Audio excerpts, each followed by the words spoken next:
Good evening students. आज हम start करेंगे क्लास 10 चैप्टर फर्स्ट केमिस्ट्री में, जिसका नाम है केमिकल रिएक्शन एंड इक्वेशन। सबसे पहले आपको पता होना चाहिए कि what is the physical change and chemical change. Physical change क्या होता है? फिजिकल चेंज वो होता है जिसमें no new substance are formed, नया सब्सटेंस नहीं बनता है, लाइक मेल्टिंग, बॉइलिंग और टीयरिंग ऑफ पेपर। सेकेंड आता है केमिकल चेंज। केमिकल चेंज क्या होता है? केमिकल चेंज में न्यू सब्सटेंस बनता है, new substance are form, like burning of paper. Like ये तो था आपका 9th क्लास का। इसमें शुरू होता है आपका chemical reaction. What is a chemical reaction? Chemical reaction is the process by which two or more substance react with each other to form new substance with different properties. दो और दो से ज्यादा सब्सटेंस जब मिलकर एक नया सब्सटेंस बनाते हैं तो वो होता है हमारा केमिकल रिएक्शन। अब इनकी डिफरेंट प्रॉपर्टीज होती हैं। पहला आ जाता है change in state, change in temperature, evolution of gas, changing in colour और फॉर्मेशन ऑफ प्रेसिपिटेशन।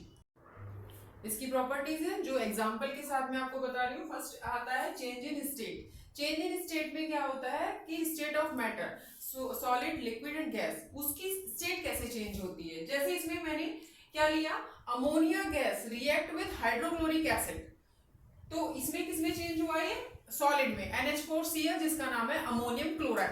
सेकेंड आता है आपका change in colour. Change in colour का एग्जांपल है रस्टिंग ऑफ आयरन। थर्ड आता है आपका एवोल्यूशन ऑफ गैस। जब हम जिंक को सल्फ्यूरिक एसिड के साथ रिएक्ट कराते हैं तो हमें मिलता है zinc sulphate plus hydrogen release होती है। लास्ट आता है आपका change in temperature. Change in temperature में आता है जब क्विक लाइम वाटर के साथ रिएक्ट करता है तो हमें सब्सटेंस में मिलता है स्लैग्ड लाइम, जिसमें क्या होता है, हीट रिलीज होती है। ये थे एग्जांपल आपके केमिकल रिएक्शन के। अब आती है आपकी केमिकल इक्वेशन। क्या होता है केमिकल इक्वेशन? होता है एक chemical equation is the symbolic representation of a chemical reaction in the form of symbols and formulas where in the reactant are given in the left hand side and product entities on the right hand side. इसमें क्या होता है, जब हम acid और base को आपस में रिएक्ट कराते हैं तो हमें मिलता है salt plus water. Salt plus water, left side में एसिड प्लस बेस क्या है, रिएक्टेंट, इनको बोला जाता है रिएक्टेंट। और जो ये हमें दे रहे हैं सॉल्ट प्लस वाटर, वो होते हैं प्रोडक्ट। इसका एक और एग्जांपल लेते हैं कि मैग्नीशियम प्लस जब हाइड्रोजन के साथ रिएक्ट करता है तो ये देता है हमें, मैग्नीशियम ऑक्सीजन के साथ जब रिएक्ट करता है तो ये हमें देता है magnesium oxide. Magnesium oxide, right. तो ये दोनों क्या थे? ये दोनों हैं आपके रिएक्टेंट, एंड ये MgO मैग्नीशियम ऑक्साइड जो बना वो है आपका प्रोडक्ट। इसको बोलते हैं केमिकल इक्वेशन। अब हमारा नेक्स्ट टॉपिक होगा balance equation. Balance chemical equation, जैसे नाम से ही पता चल रहा है बैलेंस्ड। क्या होता है? A balanced chemical equation occurs when the number of atoms involved in the reactant side is equal to the number of atoms in product side.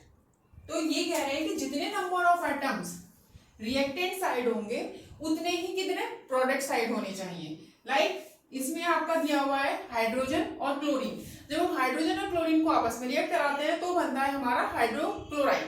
अब इसमें देखा जाता है कि बैलेंस कैसे किया जाता है। अब इसमें आपने लिखा H, कितने H के 2 एटम्स और Cl के 2 एटम। इधर रिएक्टेंट साइड में H के 2 एटम है और Cl के 2 एटम है, बट प्रोडक्ट साइड में दोनों के ही क्या एक एक एटम है। तो इसका मतलब ये इक्वेशन बैलेंस नहीं है। इसमें क्या करेंगे, हम यहाँ 2 लगाएंगे। इसका मतलब क्या है, H के भी उधर कितने हो गए 2 एटम्स और Cl के भी कितने हो गए 2 एटम्स। इसको बोला जाता है बैलेंस्ड केमिकल इक्वेशन। एक और है कि मैग्नीशियम को जब हम ऑक्सीजन के साथ रिएक्ट कराते हैं तो हमें मिलता है मैग्नीशियम ऑक्साइड। अब इसे पूछते हैं कि बैलेंस है? नो। इसमें क्या है, मैग्नीशियम का 1 एटम और ऑक्सीजन के 2 एटम, और प्रोडक्ट साइड में हमें दोनों के ही, मैग्नीशियम का भी 1 है और ऑक्सीजन का भी 1 ही एटम है। तो इसका मतलब क्या है कि हम इसमें यहाँ 2 लगाएंगे। अब मैग्नीशियम के हमारे 2 एटम हो गए और ऑक्सीजन के 2, बट प्रोडक्ट साइड में हमारे दोनों के अभी भी क्या है 1-1। तो हम क्या करेंगे, यहाँ पे 2 लगाएंगे। अब दोनों साइड इक्वल हो गए। इधर भी मैग्नीशियम के 2 एटम है, ऑक्सीजन के 2 एटम, इधर मैग्नीशियम के भी 2 एटम है और ऑक्सीजन के भी 2 एटम। इसी तरीके से क्या करते हैं, हम अपनी इक्वेशन को बैलेंस करते हैं, तब उसे बोला जाता है बैलेंस्ड केमिकल इक्वेशन।